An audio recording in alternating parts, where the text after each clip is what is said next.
What's going on, everybody? Welcome to a brand new episode of the Litecast here on the CF After Dark Network. I'm Austin Keeney, and I'm joined by old friend of the program, current friend of the program.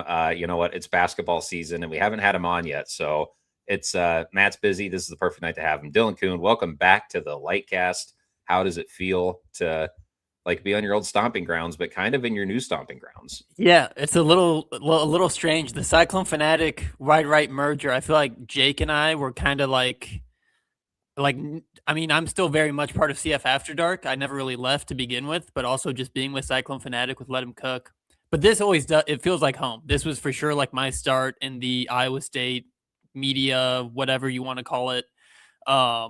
Feels good to be home. And we were trying to get this figured out during basketball season, and it just never came together. I obviously have another podcast I do during basketball season with Let Him Cook, so scheduling's just a little bit tougher. But hey, made it work today. Happy to be here. Yeah, shout out Iowa State for losing in the Sweet 16 to make this happen. So Yeah, you didn't have to record a Let Him Cook. Yeah, brutal. I would much rather be in Indianapolis in a few days, but here we are, Keeney. Would KCCI have done that? I know they're pretty pro Hawkeye. I saw a lot of coverage about Houston, but not as much from Chicago.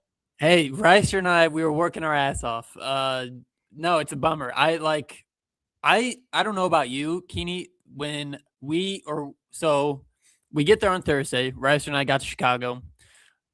For some reason, the bar across the street from our hotel closed at 8 p.m. on a Thursday in Chicago, which seems crazy to me. We had two March Madness games start after 8 o'clock and all these bars were closing. Anyways, we find another place, and Texas and Purdue are playing at the same time. Scott Reister's a huge Texas fan, graduated from Texas. And then you have the Iowa-Nebraska game. I felt like if Iowa beat Nebraska, I know it's a completely separate event and it has no influence on Iowa State, Tennessee, but I felt like if Iowa wins, we're going to lose. If Nebraska wins, we're going to win. Just vibes. It felt like a bad way to start that weekend. I had the exact same feeling that I think every Iowa State fan did. As soon as Iowa won that Florida game, it's like, son of a bitch, they're going to beat Nebraska and we're going to lose. But you know what? That's how it happened. And it sucked, and that's kind of what we're here to talk about. I guess that's the first thing we got to get into. So you were in Chicago. By the way, it was opening day last week. I can't believe that Chicago just wasn't prepared. Yeah, that's the other thing. I don't. The Cubs probably wrapped up before 8 o'clock, but crazy. Yeah. You were in the arena. I know you were working, but let's talk about it. So Iowa State loses to Tennessee in a game that, I mean, everybody's had a few days to kind of digest at this point. What was the big thing that stuck out to you being in the arena watching that game? I mean, so this really hit me Thursday. We go into Tennessee's locker room, and there are three bigs, Estrella, Akpara, and Carey, were all kind of standing in the corner as the media walked in. I was like, those guys are huge. It was just crazy, the size. That was the first thing I saw, which is very, I don't know, ironic because of the course of that game. But I mean, it was for sure an Iowa State dominated crowd, but the size on the court was so Tennessee centric. They almost always had the three biggest guys on the court. I mean, Buchanan and Plata are tall, but in terms of width, they almost always had the three biggest guys. Yeah, Nate Heise guarding Jalen Carey. I mean, he did his best, and Nate Heise, he played an awesome game, but that's just a lot to ask. You know, Carey he's an absolute tank. I think you've been a big Carey guy all year. So I have, which sucks. He did a number on us. Yeah. Sorry, just look at his comments here. Saw the starting five and knew immediately we were screwed. You know what? Maybe we could touch on this. Joshua Jefferson. I mean, I don't know if you shot the shoot around or you saw him walking around. It was probably pretty obvious at that point that he wasn't going to play. He obviously confirmed it after the game. Very emotional interview with Scott Reister, just basically saying, yeah, I wasn't even close and I wouldn't have been able to play in the Elite Eight game either. How much of a difference do you think he makes in that game?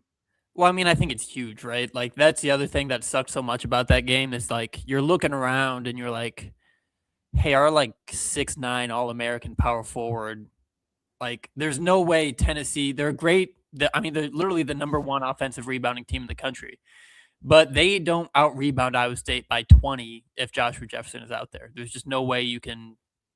I just can't fathom that. And I also think Momchilovich and Heise played great. You're right, but like they are so freed up on offense when they're not worried about guarding Jalen Carey and Felix Akpara when they're giving up like 60 to 70 pounds on both of those guys. Like that would have been Joshua Jefferson's defensive assignment. Like I think yeah, that's exactly right. We have still lost to Tennessee? Absolutely. I think their size would have been a problem with Jefferson, but it was like I was texting in the CF After Dark Slack of like, can we play Blake and Plata at the same time? Because we're just gonna get demolished. And I understand Plata and Buchanan have probably never practiced as a 4, because why would they ever need to?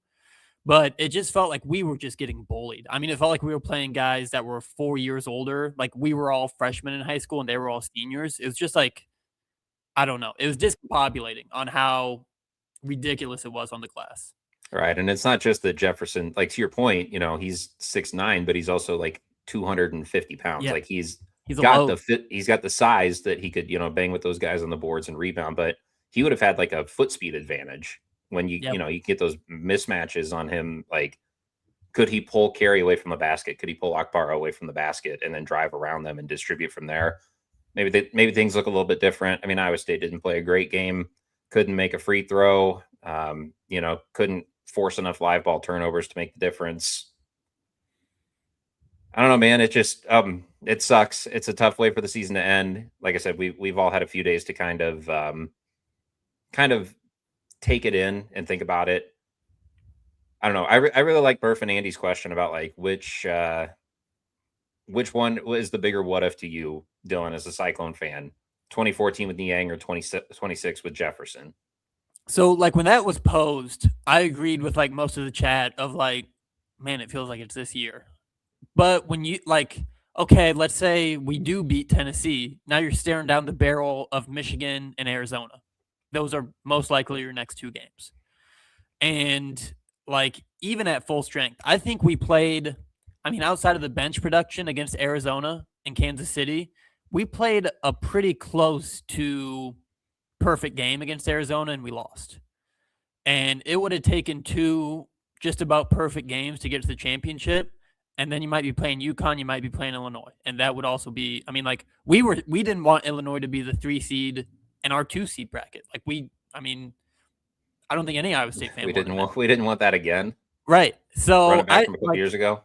What you were saying, and Keeney, you probably remember that field in 2014 better than I do, but like 2014 felt more open. Like the elite teams in college basketball right now, I feel like are just a step above. We saw Duke lose to UConn, but that took a miraculous, crazy shot. And it felt like Duke, Michigan, and Arizona have kind of separated themselves, and we were going to have to go through 2 of them. And it felt, could it happen? Sure, but it would have had to take every right bounce. And I feel like as Cyclone fans, we know that doesn't tend to happen for us. It just sort of feels like we're cursed at this point. Yeah, 2014, the field was more open because the team we lost to was a 7 seed UConn that went on to win the whole thing. So that's, I think, why that sticks out more for folks. I should pause real quick, make sure that we shout out that we are sponsored by the Iowa Distilling Company in Cumming, Iowa. Dylan, do you love Cumming? Hey now. Phrasing. I've been there a couple times for work. Very nice, very nice. Yep, Prairie Fire, 1858 vodka. I mean, you're a Pepsi guy. Would you throw a little Prairie Fire and some Pepsi and spice that up a little bit? They came out with a Pepsi cinnamon a couple years ago. Can't say I ever tried it, but that, I mean, one could imagine that would be probably pretty good. Yeah, well, they've been sponsoring us throughout the postseason. Big fans of the Iowa Distilling Company. So yeah, go get yourself some 1858 vodka. Help support the Iowa State Athletic Department. Prairie Fire's great. Throw it in your Pepsi. But all right, what else do we got? I mean, I'll say this, Keeney. Covering Iowa State, on one hand, it's like my favorite thing to do at work because I grew up a huge Iowa State fan. I'm still a huge Iowa State fan. So it feels like a blessing in that regard.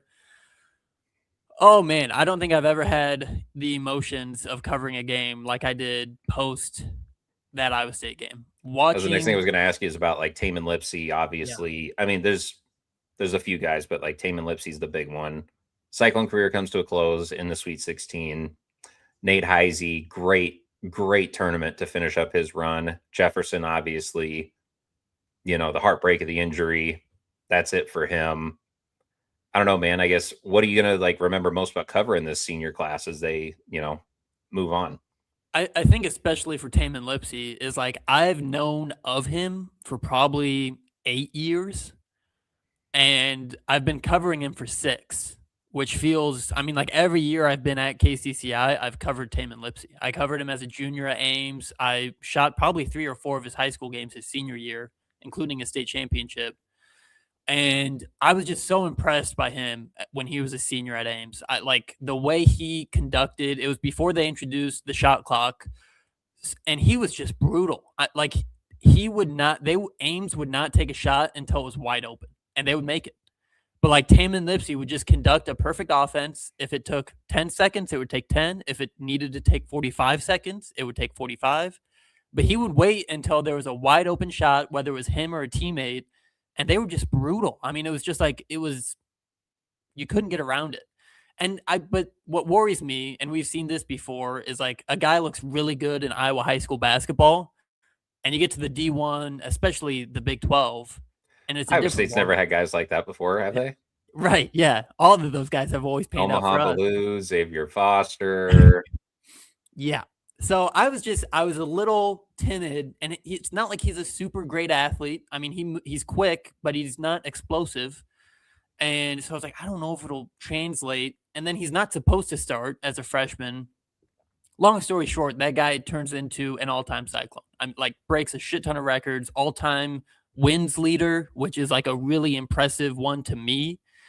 And I was saying this last night, his 4 years, they were a 6 seed, a 2 seed, a 3 seed, and a 2 seed. And like you don't see that level of sustained success. Even when like Fred was here, we didn't have that much consistency with Fred. Like he got us to a 3 seed that 1 year, but we weren't a top 3 seed 3 years in a row. Yeah. And The he Fred just era did. was like a lot shorter than people remember. It was Yep. only 5 years, and then obviously I think year 1 we missed the tournament. Year 2 we were at 10. Right. And then we So took off before he left. So yeah. And like some of that, and I think rightfully so, I think we contribute some of Steve Prohm's early success with Fred because like George Niang is on Prohm's first year. Monte was there for 2 of Prohm's years. Like we just kind of associate all of Fred's players with Fred. But if, I think it's all assured that he will. TJ comes back next year. He'll be at Iowa State longer than Fred had, which that's also mind blowing. But yeah, like Fred's been at Nebraska longer than he was at Iowa State. Like that was the thing that came out earlier this year. It's like, wait a second, how'd that happen? Yeah, but I just think Tamin is like the perfect, like I couldn't pick a better player to be TJ's first freshman through senior guy. Like he is so TJ Otzelberger coded as a point guard, where it's just like hustle, defense, grit, leadership, diving after every loose ball.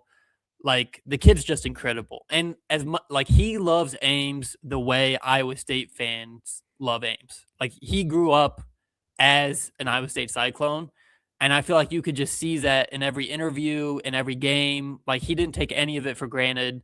I still like get chills hearing the crowd chant Tamin Lipsey on senior day, or like that Houston game this year. Just like what a career. I'm just so happy for him. I so wish that he was able to win one more game as an Iowa State Cyclone, because I know he wanted to be the team that kind of broke that ceiling that we've given ourselves. But besides that, like I don't know if he would really. I don't think he has many do-overs. I don't think he has many. I wish I would have done that differently. I feel like he, especially in this postseason run, just like took on that alpha dog mentality, and like he knew that it was coming to an end, and he didn't want it to end. Like he's gonna. He was so good in that Kentucky game. Like he's the catalyst of that win. And yeah, I wanted it so bad for him. When that layup at the end of the first half rolled out and we were down by 1 instead of up by 1, I was like, that's a bad omen. But man, what a player. Cyclone Games 92-15 has been coming strong with the comments tonight. So is Tamin the best player the state of Iowa has produced since Harrison Barnes and Doug McDermott? I got to think I mean, about this one. Marcus Page was pretty good at basketball. Yeah, that's maybe the name you would throw out there.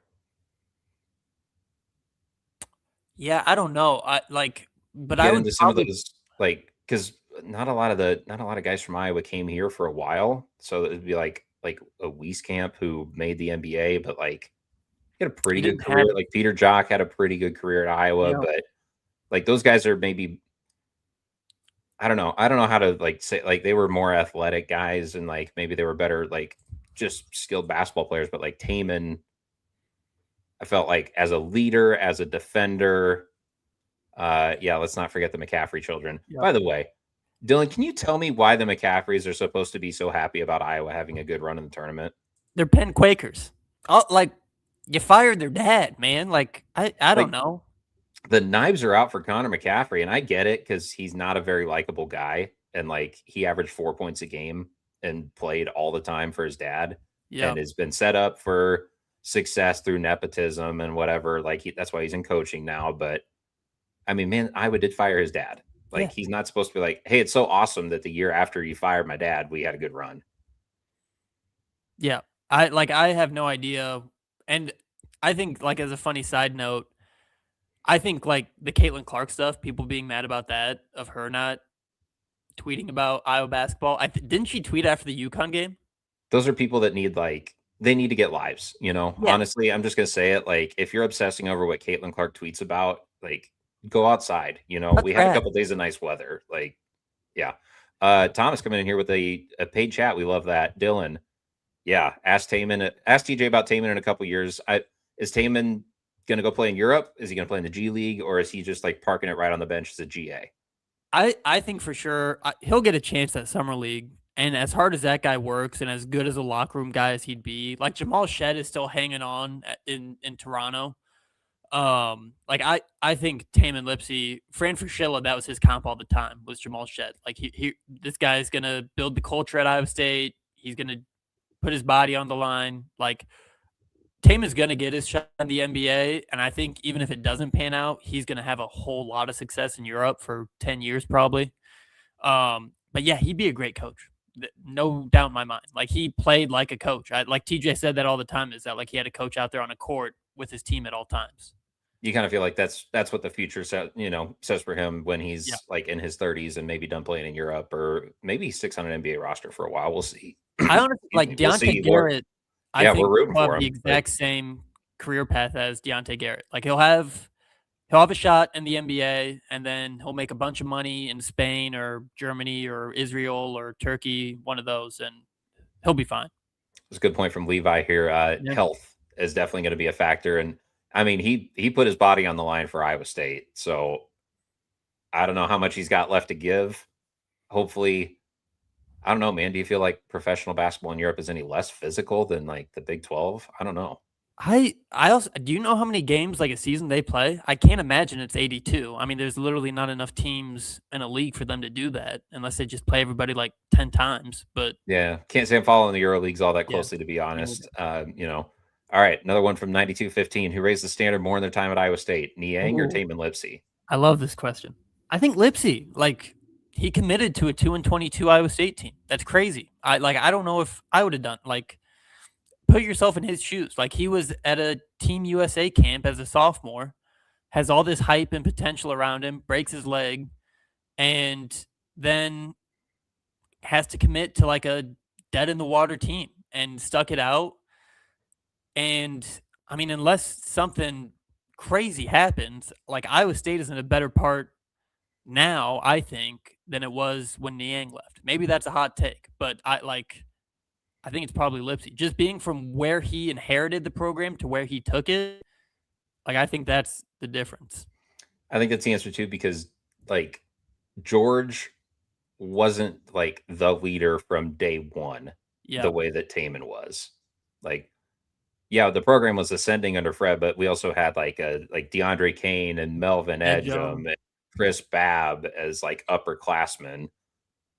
I feel like by the time Taman was a sophomore, he was like the leader of the team. So Yeah. And also, like, who were like all of Taman's upperclassmen were transfers. I guess in a way, so were George Yang's, but like the upperclassmen we had when Taman got brought in, you kind of knew these guys at most were going to be here for 2 years. Yep. So it wasn't guys that had been at Iowa State like lifers, like an Edgem or like. So I think that's the difference too of Taman looking around and being like, I'm the only guy that's even has a chance to be here in 4 years. No offense to Demarion Watson, but Yeah, why didn't he play more minutes on Friday? yeah. Demarion Watson would have had a legacy game against Tennessee. Could have used his size, Keeney. People forget. Why didn't North Texas make the tournament? You know, he could have played more. If he was on the court more, maybe they would have won their conference. All right, let's talk about Joshua Jefferson. So I guess this is maybe breaking news. Like today, he was a consensus All-American, officially named one. So his career comes to a close as like a shockingly successful player. 2-year transfer. He's going to be a first-round pick in the NBA draft. He was a not a first-team All-American, but a consensus All-American. Just a horrible, horrible way to end it, though.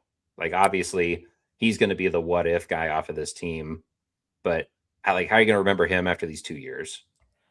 Especially, we talk all the time about like the bump that players get with a summer at Iowa State. He might have maybe 10 freshman to sophomore year. That was a crazy bump.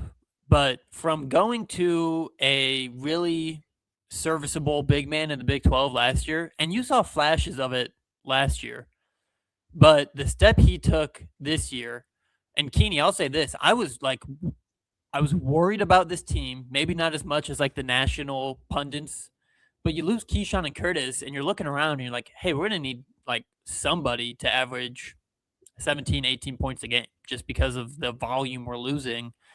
And for him to step up and, become a consensus All-American, like I don't know if when we brought him in from St. Mary's, if that was ever – I mean, maybe TJ saw it, and I'm sure Joshua Jefferson knew what he was capable of, but I don't think the average fan was going, oh, that guy's going to be an All-American in a year.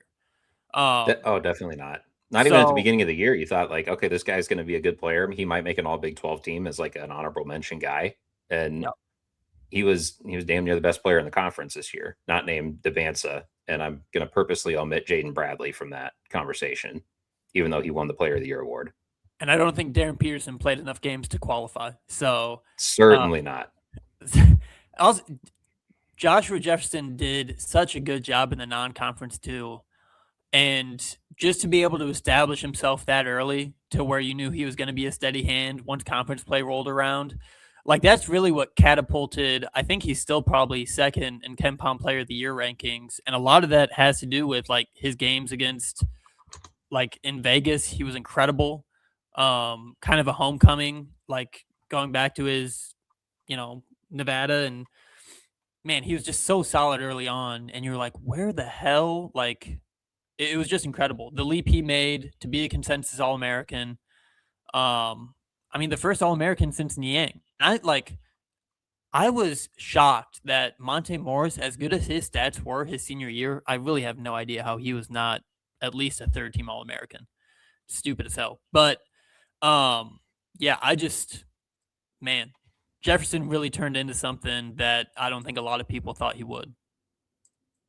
Yeah, take a look here at the KenPom Player of the Year rankings. So he's still number 2, even after not playing at all in the tournament. Right. Ahead of look at the names that he's ahead of, like Yaxel Lendeborg. Also, Keaton Wagler, who is leading a Final Four team. Zuby Ejiofor, Big East Player of the Year. Tyler Tanner was electric all year. Everybody and their mom keeps talking about Braden Smith, and he's above all of them. Kind of glad to see Braden Smith done. No offense to Braden Smith.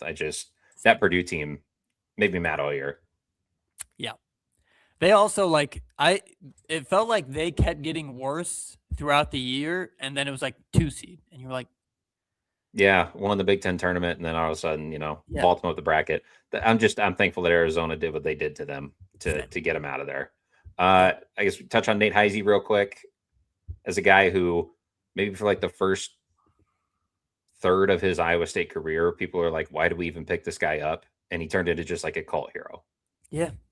He was like, when he came in from UNI, so he's UNI's leading scorer as, I mean, a redshirt sophomore, I think is probably what he was at UNI. Like, we knew we had Curtis and Keyshawn coming back and Tamin, and like, I just was like, why do we need a leading scorer guard? And to go from like the guy on that UNI team, and it's not like he was getting 22. I think he averaged like 14 at UNI. They're just a low scoring team because they always are. But like for him to adopt this glue guy, like I'm just gonna hustle and play defense. I'm gonna guard Jalen Carey if that's what TJ needs me to do. He was kind of just the ultimate like down for whatever. He was just like out there to have a good time. And when we needed him, like when guys got injured, when Keyshawn got hurt last year, when Joshua got hurt this year, he stepped up. His numbers would go up in almost every single category. But when everyone is healthy, he had no problem taking a back seat and just like busting his ass to make like he's kind of like a second Lipsey out there. Like just all the hustle plays he does, all the little things. There's a little bit of like, I mean this in like the most endearing way possible. Like he was just like a pest. Like he just like bothered people. Like he talked smack on the court. Yeah. You know, would get up in the face of like he played extremely physical defense to the point where, you know, he get called for reaching fouls and then he just go up and do it again and be like, all right, go ahead and call it again, ref. You know, Right. like that was the kind of guy he was. And obviously signature moments like the shot against Houston to win the game, you know, the three at the end of the first half against Kentucky. Like he had a few pretty just pretty memorable moments too. Yeah, the no dip three. I might put on that Iowa State Houston game tonight. Like I need something. Also, that we were talking about like Tamin Lipsey moments the other day. How like fitting is it that Tamin Lipsey? I think the moment I'll always think about him was like outworking Chris Sinak, a 5-star, 7-foot tall All American, like McDonald's All American, and out hustling him for an offensive rebound on the free throw line. Why the hell he was even down there to begin with? Like why you have your 6'2" point guard even down there to rebound a free throw? No idea. But man, like that, I love that so much. It's the only time I got to see Tamin play in person when he was at Iowa State was that Houston game. So like, that's awesome. What a moment. I guess as we kind of wrap things up here, obviously it's the end of the season, and that means we're about to fire up transfer portal season. As you look at Iowa State's roster, obviously we talked about some of the guys that we're going to lose. We don't know. It's hard to say if anything's going to change, but the expectation is that Jamarian Bateman's going to come back. Milan's in the draft and testing the waters, but it does sound like there's a good chance he comes back. Don Plato will be back. We think Blake Buchanan probably back. Where do you see Iowa State needing to like gather reinforcements in the portal? Like if you had a wish list of like what type of player are you looking to grab to improve Iowa State for next season? So I'm going to do this kind of like, first I'm going to do it in a world where Milan comes back. And then I'm going to do it in a world where he stays in the NBA draft because scouts say you shot 50% from 3 and you're like, we're the NBA. That's all we do now. That's all we shoot. We only shoot 3s. By the way, let's get the obvious out of the way. Free tag, I think is how you pronounce it, from Buffalo. Like that's your guy, and he's in the portal, so he's number one. I've been on him. I watched so much shitty college basketball. I watched like 2 Buffalo games this year, and I think in both of them he had over 30 points. And I was like, Iowa State did offer him out of high school, I think. Yeah. So there is like some actual. I don't know if they'll go after him in the portal, but there is an Iowa State connection there. The other guy that I'm super high on is Isaiah Johnson. And I think that's probably more realistic in a world where Milan stays in the NBA. Because I think you can keep Torre at the 2, Bateman at the 3.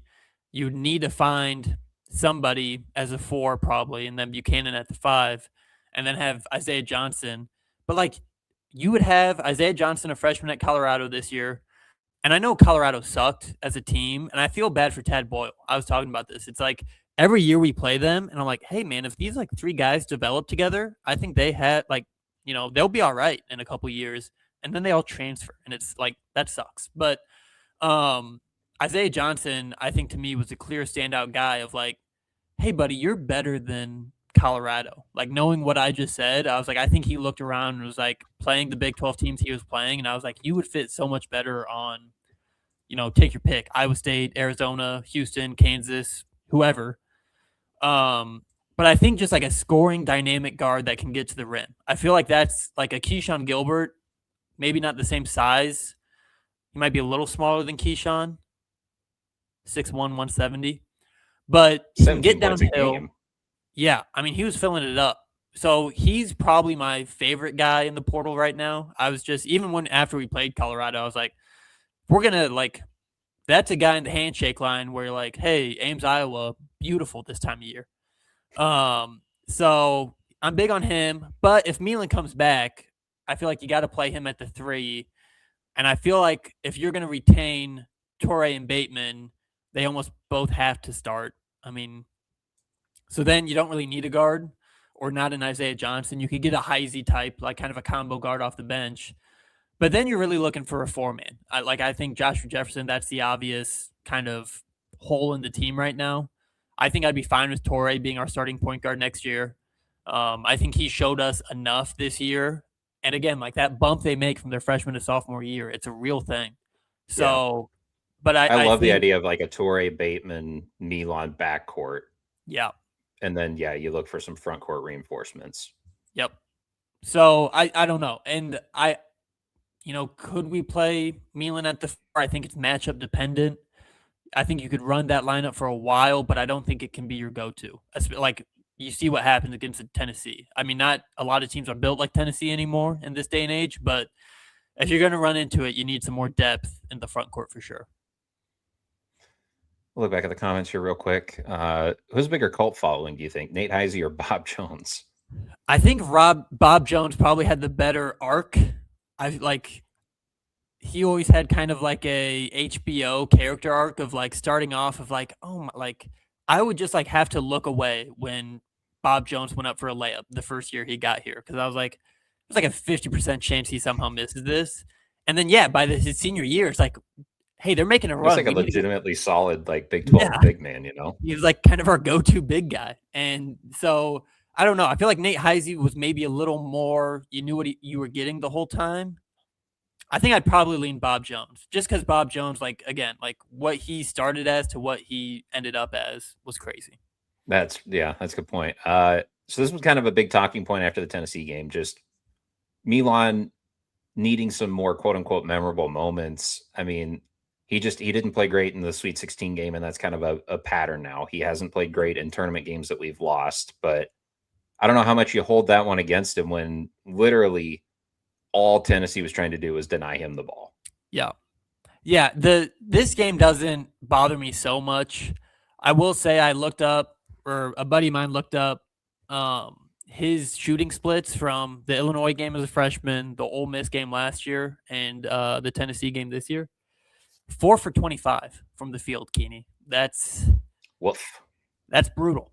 But again, this Tennessee game, so on one end of the court, he was trying to box out Jalen Carey and Felix Akpara and front them or double them. And then on the other side of the court, he was being face guarded by Bishop Boswell, who's one of the best perimeter defenders in the SEC. So it's just like an ultimate nightmare. And then like Nate and Net too, like he would get thrown at him. That guy's an alien. Like it was going to be a tough game for Milan no matter what. He's had so many almost moments. I mean, he beat Houston. That was his freshman year, right? When he hit that turnaround. I mean, that's probably his big one right now. He almost hit that buzzer beater against Baylor his freshman year too. Yeah, the one like he made it. That just ran out. Like the clock ran out before it left his hand.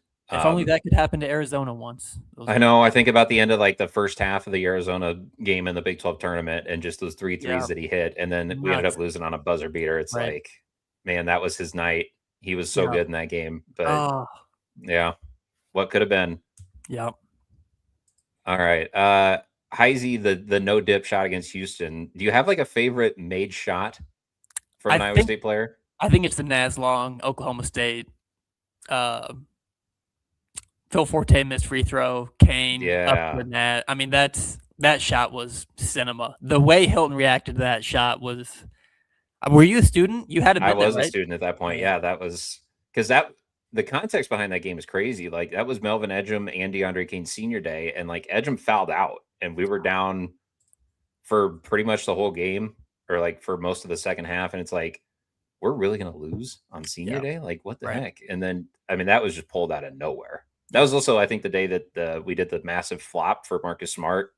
Love Like I think it. that I don't remember if that was the first game he came back after pushing that fan, but like there was a lot of vitriol for him in that game. And then, yeah, I mean, Oklahoma State showed up and then pulled it out at the last minute. That was really cool. That's probably Yeah. number one on my list right now. But, we don't go far enough back. I'm sure there was something from like the 70s or 80s or like Johnny Orr era, but Right.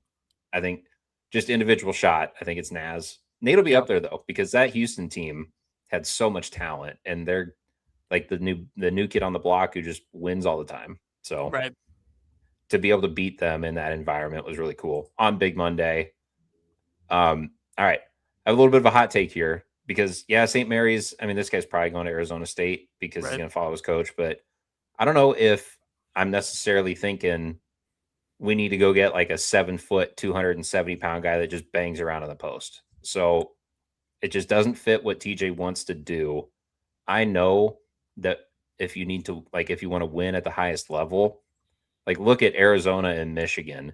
They're the two best teams in the country, and they are massive, Yep. but they don't play the same type of defense that we do, where we're trying to trap and do ball pressure and like cause live ball turnovers and run out. So I don't know if necessarily having 2 7-footers is just the right fit for TJ.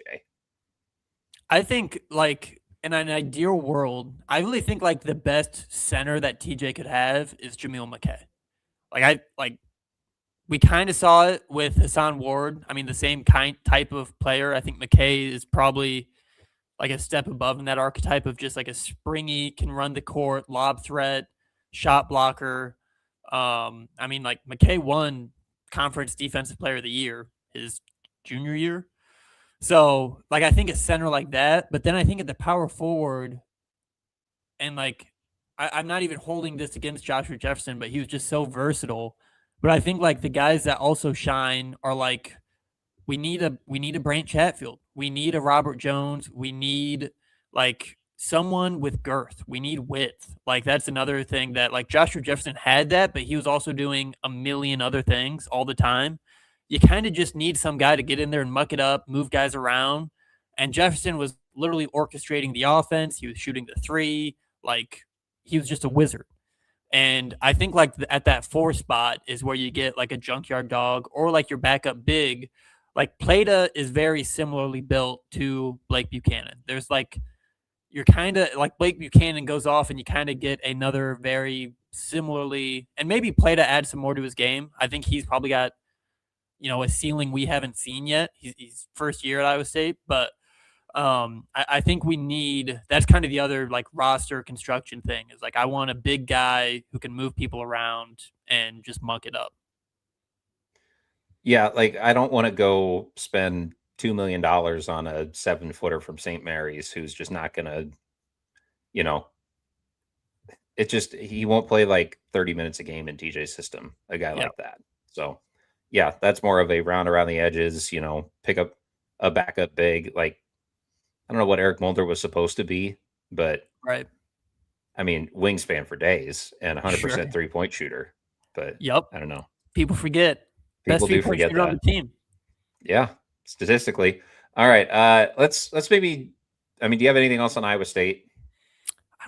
I don't think so. I'll say this. I feel better about next year than I did after the Ole Miss game. Like I felt I was worried knowing that Keyshawn and Kurt were gone. And I was like, I just don't know if we'll have the scoring. I know the defense is always going to be good, but I feel like next year, especially if Milan comes back, dog, I trust TJ. I trust this team.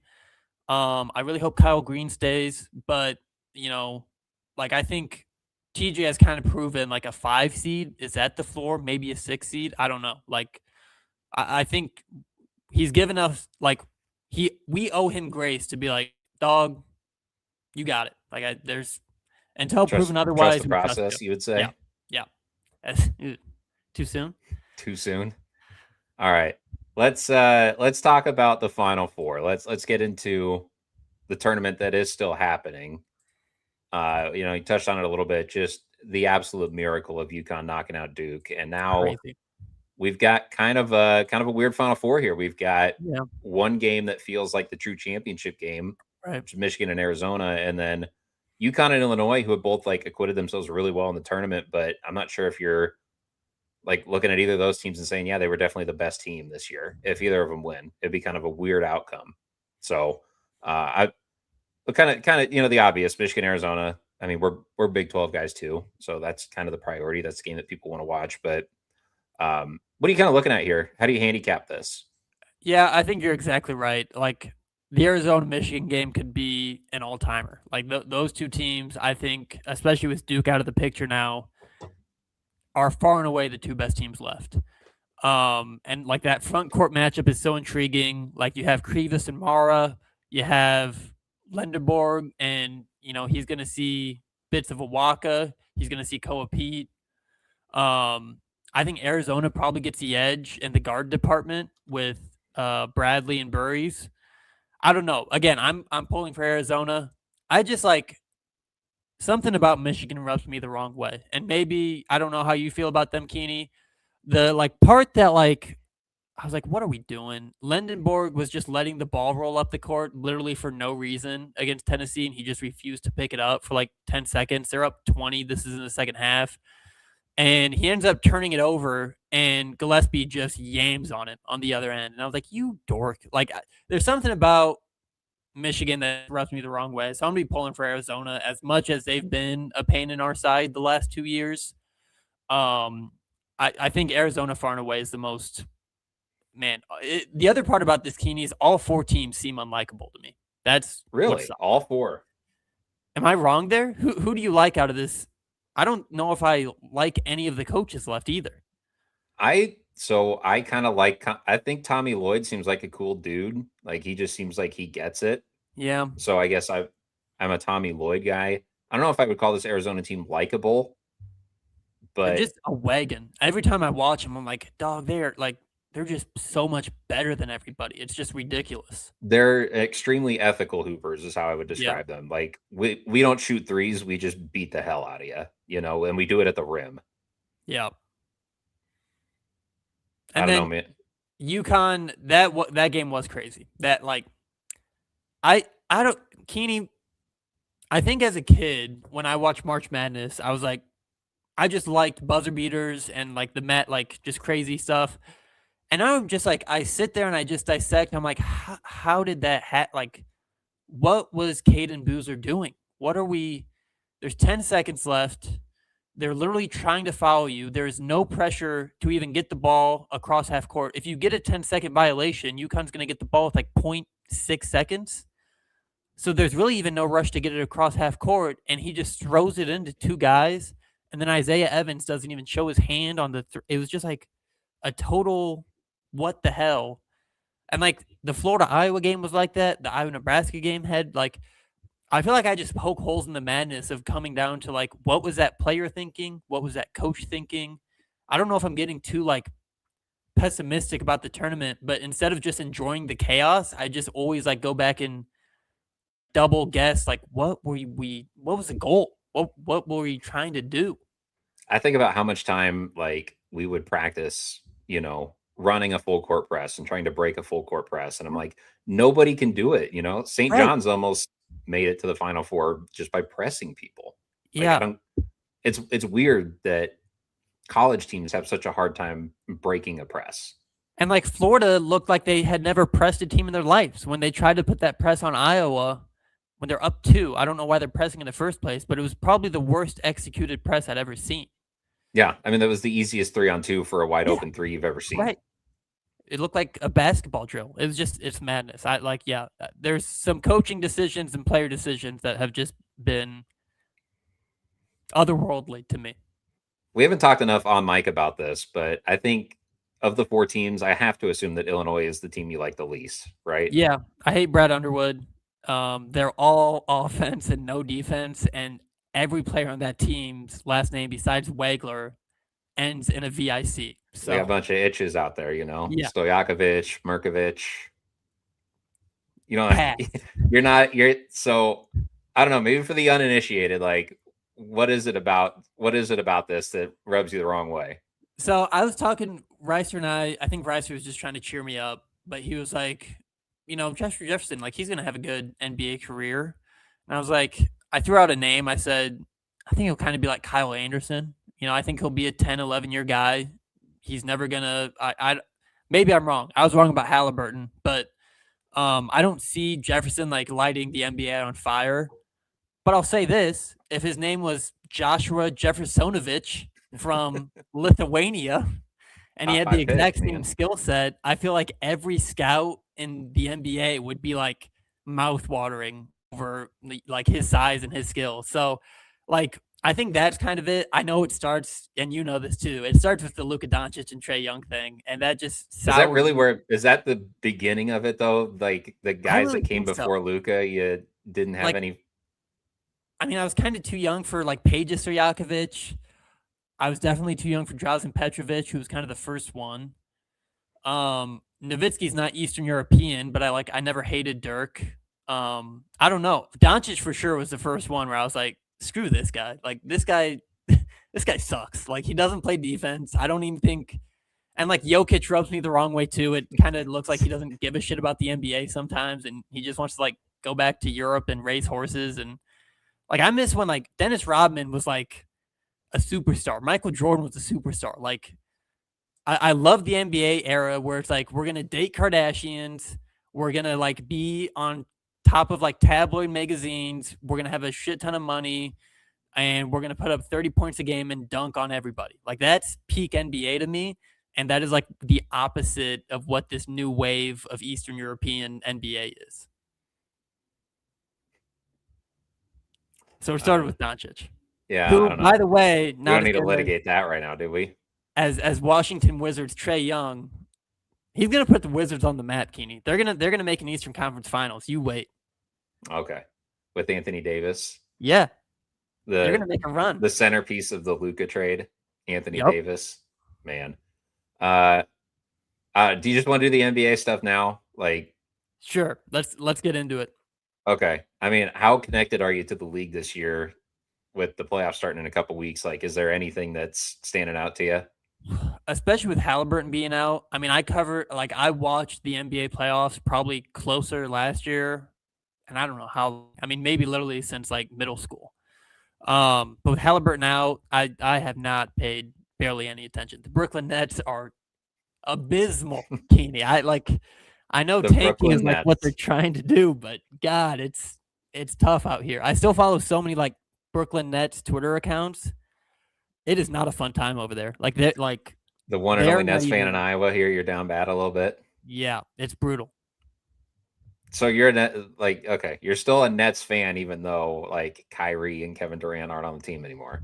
I mean, I was a Brooklyn Nets fan before that. Like, I went through some really bad Brooklyn Nets years before KD and Irving and Harden. Like, I was like when KD became a Brooklyn Net, that was one of the best like professional sports moments of my life because I really thought that I picked the right team. Like, I was like, he's gonna win me 2 championships, and I'm gonna look like a genius. And Sometimes you just make me sick though. It's like, all right, New York, they're black and white.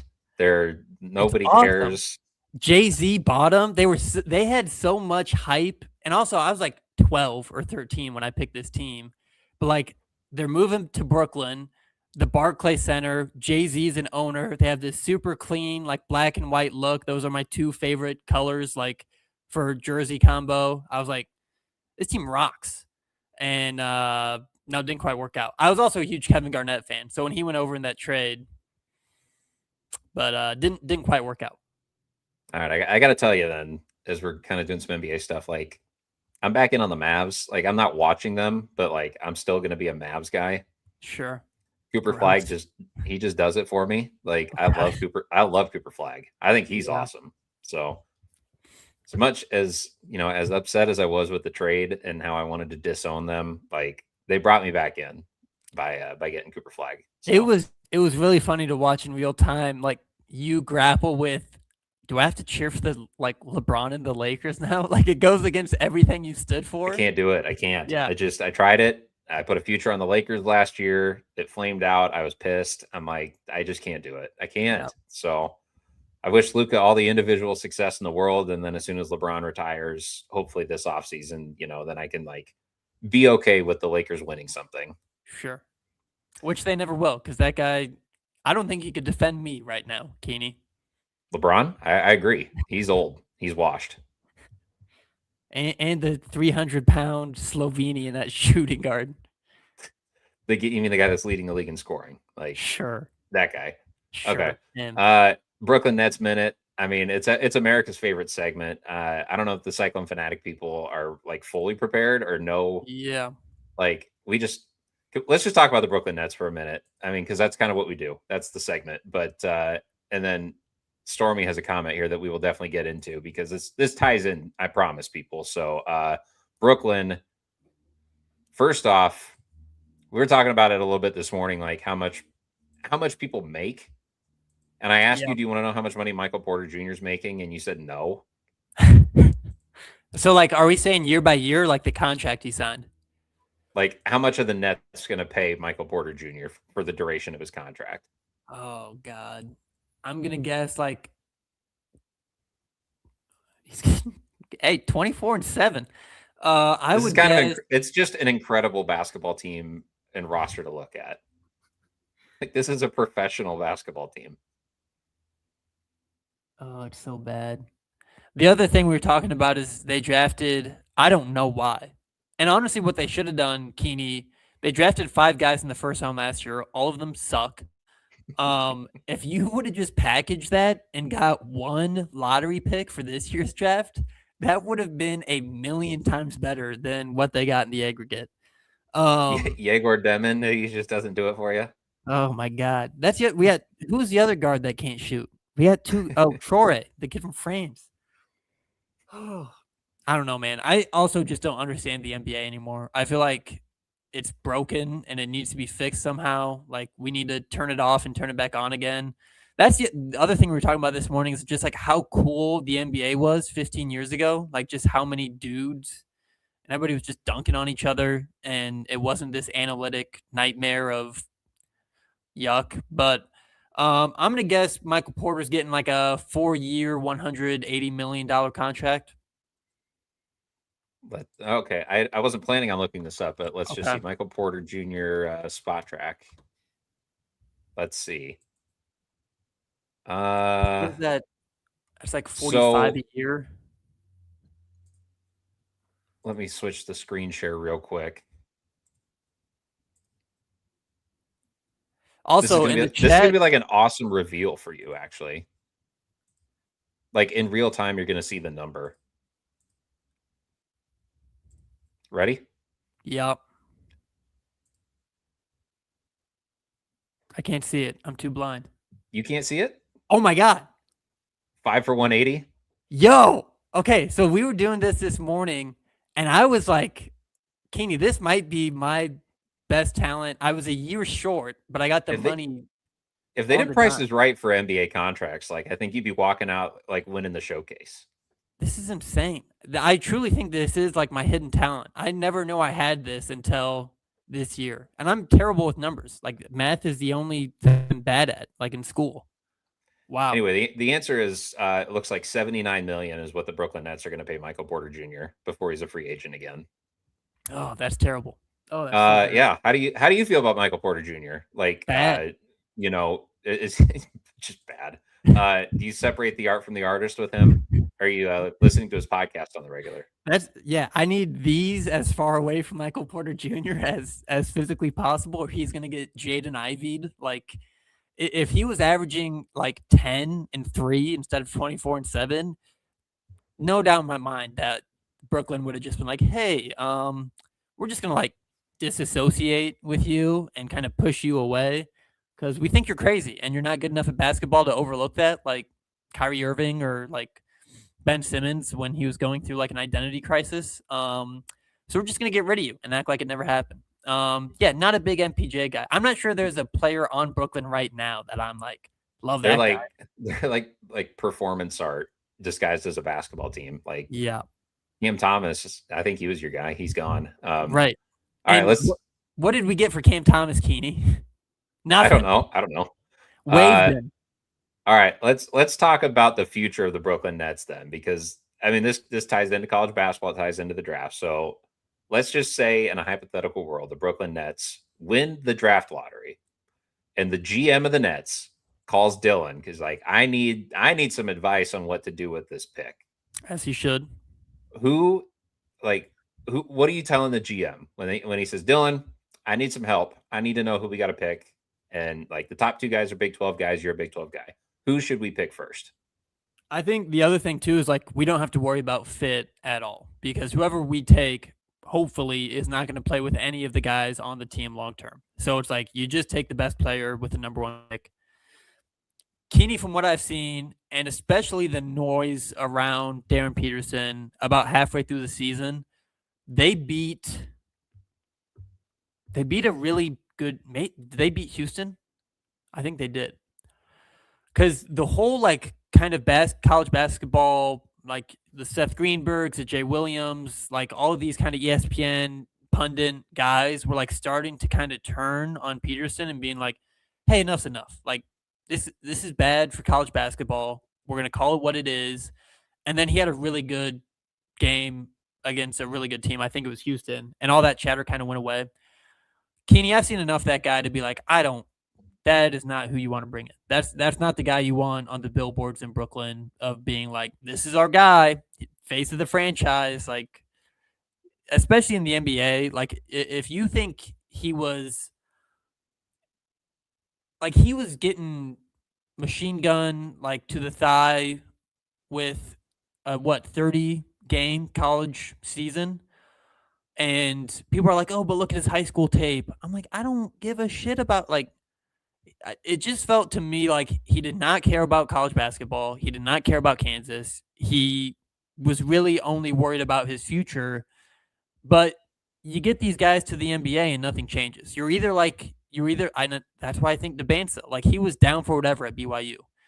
He was like, they beat Utah. He was like, look, I got nothing against Utah. I'm a kid from Massachusetts. I know nothing about him, but all week people were like, we hate Utah. And I was like, okay, I'll drop 40 on him. Like, he was like, who cares? And like, I want somebody, and also Debanza is incredibly talented. Like, let's not act like it's like these two guys are kind of neck and neck already. And I think just personality wise and leadership wise, like AJ is such head and shoulders above what we saw from Darren Peterson this season. Like he embodied BYU. He took that mantle on. I hate BYU. Yeah, I was gonna say, like, speaking of things you don't like, Right. You were anti BYU, anti Debanza, and now you want him on the Nets. Hey man, if Darren Peterson is a Brooklyn Net next year, that might be the last straw for me. I'll probably just jump ship to the Pacers and be like, all right, Tyrese, I'm riding. Let's see what happens. So let me throw another scenario at you then. The Pacers win the lottery and they pick AJ Debanza, and the Nets get the second pick in the draft. Who do you want the Nets to take at that point? Is it DP or is it somebody else? I mean, they'd have to take Darren Peterson. If you have the second pick and Darren Peterson is still there, you literally have to take him. As much as I hate it, that's not what I want them to do, but they would get, I mean, it'd be like, I can't even imagine like the last time. Maybe it'd be like if John Wall was at 2 and you didn't take him. Like, I can't remember the last time we had this dynamic of a surefire guard coming out of college and being like, you know what, pass. Like, even with all the off-court stuff aside, if he's there at 2, you got to take him. Okay. But it sucks. And I would, if Tyrese is like, if his two-bid is AJ Debanza, see ya. Sorry, Brooklyn. You're jumping ship. You're just like, I'm a Pacer fan now. It's been a fun 14 years as a Brooklyn Nets fan, but got to do what you got to do. You and Caitlin Clark, just the biggest Indiana fans out there. You know what? If Dallas could ever get some luck in the lottery, Here we go. This would be a great year for them to get lucky in the lottery for once. It's all rigged. That was the dumbest shit I've ever seen, Keeney. And people say like the Mavericks lost the trade. Anthony Davis was not part of that trade. They were getting the first pick. They knew what they were doing. Adam Silver called them. They said, we got to get Luka to Los Angeles. Nico's going to take the fall, and you're going to get Cooper Flag. And they all shook hands and walked away. Yeah, outside of the team sucking, it's actually been a pretty good year to be a Mavs fan because like Cooper Flag's awesome. Anthony Davis isn't on the team anymore. Nico's gone. So there's one guy that I'm kind of looking at, and I'm really hoping that somehow Dallas can end up with, and that's Darius Acuff because that guy they need a point guard in the worst way. Like if they get in the top 3, Boozer would be a really good fit, I think, but Acuff as like running point with Cooper Flag, that's really exciting to me. Yeah, that would be cinema. And the other guy, we were talking about this before we went on, but like I think Kingston Flemings is going to be a phenomenal NBA point guard. Yeah, like I get the benefit of just saying like, hey, I saw him in person. Like I'm just going to tell everybody that asked me, like, yeah, I saw Flemings in person. Like he's got it. Yeah, he does. So a couple guys for Dallas to look at, but if we could just get some lottery luck, it'd be pretty cool to get AJ and pair him up with Cooper, even if they don't really fit together. Yeah, man, I don't know. Disgusting. You don't like that. Look, man, I'm happy Luka's not there. I don't know if like pitching your wagon to like a white guy from Duke was like the most. As far as white guys for Duke, Cooper Flag probably is like one of the more likable ones in memory. But it's still like, Keeney, there's so many green pastures in the NBA in terms of like young, exciting teams. I think the only one that I would hate you even more is if you're like, I'm an OKC guy. That would make me I could never. I watched the finals last year. I just can't. Sickening. Unethical. Could never, ever do it. It was so. Did you see last night they called off SGA's game winner because he clearly pushed off and he acted shocked? I didn't watch the clip. I saw it obviously getting passed around. I didn't watch it myself, but like that's awesome. Yeah.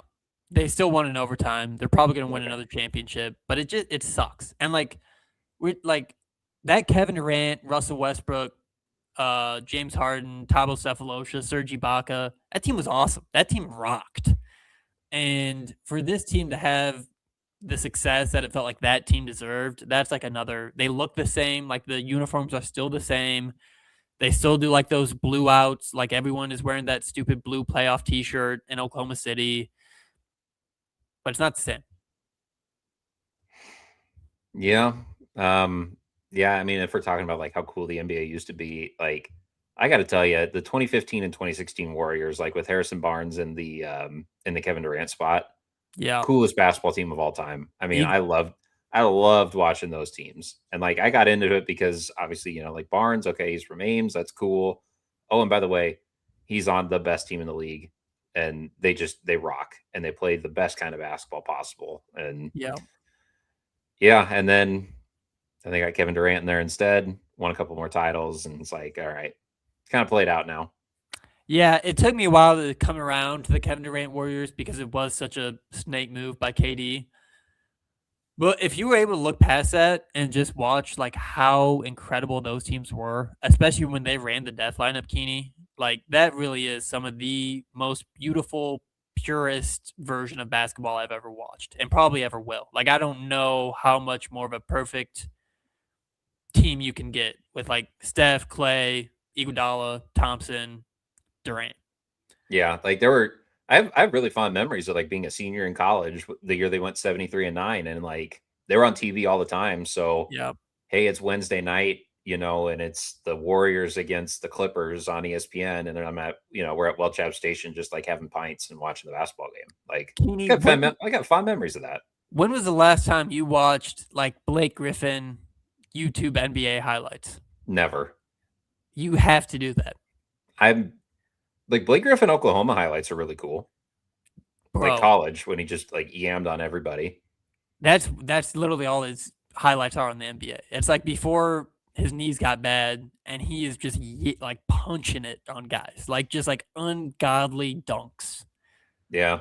I feel really checked out on the NBA. I'm trying to catch up and learn something before the playoffs start here in a couple of weeks. I'll try and get into it.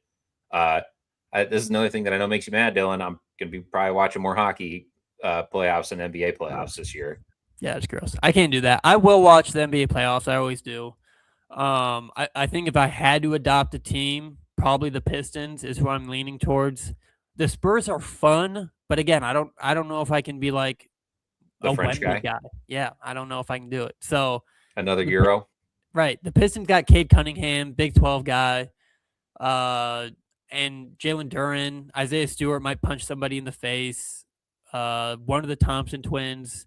Like they haven't. I always just like the young and exciting teams. Also, my dream is for like Halliburton to come back, and then it's like Pacers Pistons, like it's the early 2000s, and it's like the biggest rivalry in the NBA.